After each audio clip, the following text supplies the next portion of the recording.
बहन जी मेरे लिए आवाज उठा दे, मेरे लिए इसीलिए मैंने भेजा है।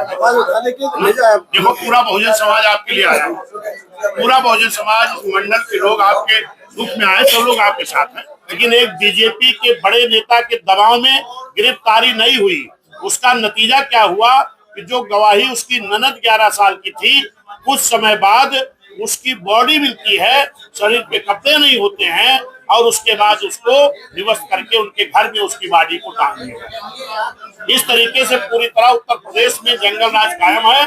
और मैं कहता हूँ कि अगर सरकार इनसे नहीं चल रही है तो इस सरकार को खुद इस्तीफा दे देना चाहिए।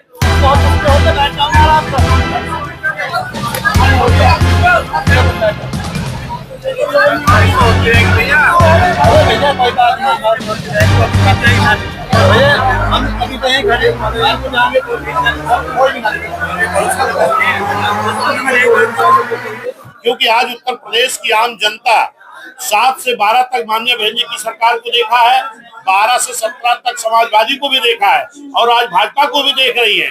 आम जनता ये अपने आप को महसूस कर रही है कि अगर सब समाज के लोगों को न्याय मिल सकता है, कानून का राज मिल सकता है, तो बहन जी की सरकार भी हो सकता है। आज चाहे हमारा छात्र हो, चाहे नौजवान हो, चाहे किसान हो, चाहे व्यापारी हो, चाहे हमारे गरीब लोग हों, ये सारे लोग इस सरकार से त्रस्त हैं। और इन सब लोगों की एक आस और उम्मीद अगर कोई बचा मान्य बहन जी, और मैं ये जनता की तरफ से मुझे जो देखने को मिल रहा है, इस तरीके गुंडा राज जंगल राज जो कायम है, इसको समाप्त करने के लिए जो बाबा साहब के वोट का अधिकार मिले हैं, उस वोट की चोट से इन सरकारों को बदल करके कानून का राज उत्तर प्रदेश में लाना पड़ेगा। इसके लिए एक विकल्प है माननीय बहन कुमारी।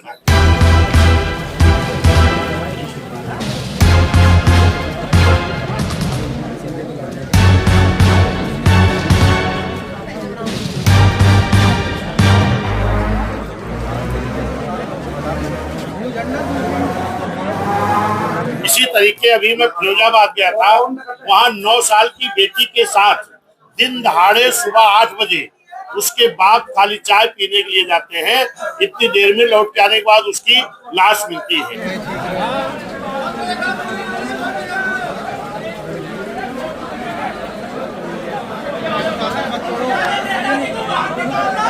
अभी गोंडा में एक 10-11 साल की बच्ची, उनके पिताजी खेत में काम करते हैं, तबीयत खराब हो जाने के बाद वो डॉक्टर के यहाँ जाते हैं, लौट के आते हैं तो उनकी बेटी के शरीर पे कपड़े नहीं मिलते हैं, उसकी मृत्यु मिलती है।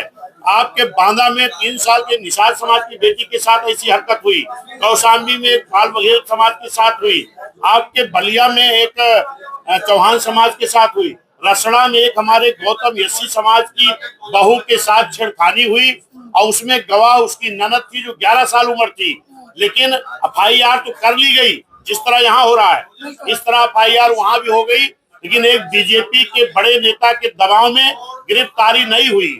उसका नतीजा क्या हुआ कि जो गवाही उसकी ननद 11 साल की थी, कुछ समय बाद उसकी बॉडी मिलती है, शरीर पे कपड़े नहीं होते हैं, और उसके बाद उसको विवश करके उनके घर में उसकी बॉडी को टांग दिया गया। इस तरीके से पूरी तरह उत्तर प्रदेश में जंगल राज कायम है। और मैं कहता हूँ कि अगर सरकार इनसे नहीं चल रही है तो इस सरकार को खुद इस्तीफा दे देना चाहिए। क्योंकि आज उत्तर प्रदेश की आम जनता 7 से 12 तक माननीय बहन जी की सरकार को देखा है, 12 से 17 तक समाजवादी को भी देखा है, और आज भाजपा को भी देख रही है। आम जनता ये अपने आप को महसूस कर रही है कि अगर सब समाज के लोगों को न्याय मिल सकता है, कानून का राज मिल सकता है, तो बहन जी की सरकार भी हो सकता है। आज चाहे हमारा छात्र हो, चाहे नौजवान हो, चाहे किसान हो, चाहे व्यापारी हो, चाहे हमारे गरीब लोग हों, ये सारे लोग इस सरकार से त्रस्त हैं। और इन सब लोगों की एक आस और उम्मीद अगर कोई बचा मान्य बहन जी, और मैं ये जनता की तरफ से मुझे जो देखने को मिल रहा है, इस तरीके गुंडा राज जंगल राज जो कायम है, इसको समाप्त करने के लिए जो बाबा साहब के वोट का अधिकार मिले हैं, उस वोट की चोट से इन सरकारों को बदल करके कानून का राज उत्तर प्रदेश में लाना पड़ेगा। इसके लिए एक विकल्प है माननीय बहन कुमारी। बताइए, प्रशासन का जिस प्रकार से इस पूरे मामले को लेकर लचीला रवैया देखने को मिला है, उस पर क्या कुछ कहना चाहेंगे? प्रशासन अगर इसको संज्ञान में लिया होता तो हमारी बेटी की जान नहीं जाती।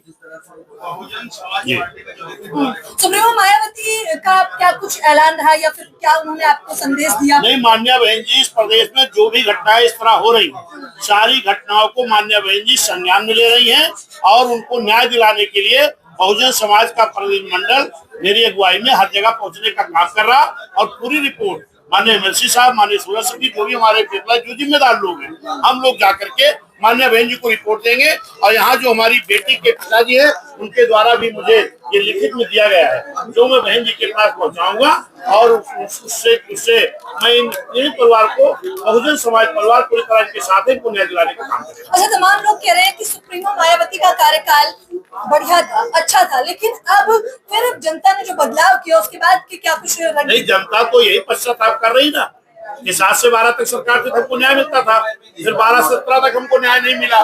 तमाम जैसी घटनाएं हुई, हजरतगंज जैसे शहर में सीओ जैसे अधिकारियों को बोनट पे घुमाया गया, जियाउल हक जैसे एक सीओ की हत्या कर दी गई, इधर सहारनपुर मुजफ्फरनगर में कई बेटियों के साथ 12 से 17 तक भी हुआ था, आज भी हो रहा है। आज तो उत्तर प्रदेश की आम जनता असबरी निगाहों से माननीय बहन जी की तरफ देख रही है। देखिए, सीधे तौर पर डंके की चोट पर बहुजन समाज पार्टी के लोगों ने मुख्य तौर पर ऐलान कर दिया है।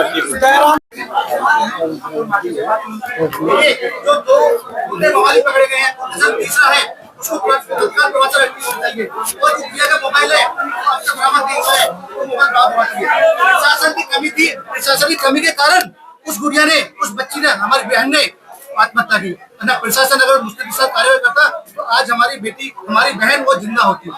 ये बहुजन समाज पार्टी की मांग है, जो माननीय मोदी जी, माननीय योगी जी कहते हैं कि बेटी बचाओ बेटी पढ़ाओ। कहाँ बेटी पढ़ाओ बेटी पढ़ाओ? बेटी को तो भाजपा सरकार बचा ही नहीं रही है। आप देख रहे हैं उत्तर प्रदेश में जगह जगह पर बहन बेटों के साथ दुष्कर्म हो रहा है, बलात्कार हो रहा है। माननीय बहन जी जब सरकार थी, क्यों प्रशासन चलता है? मैं अपील करता हूँ प्रशासन से।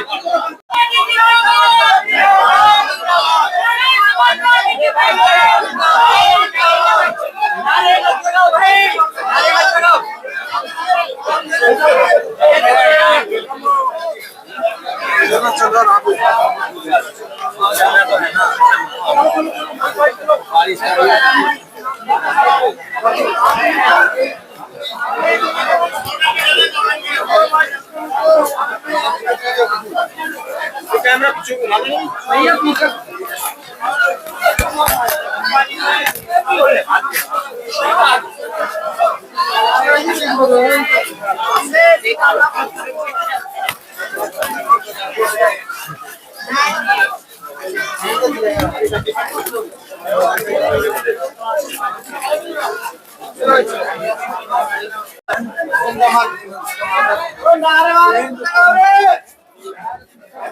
अरे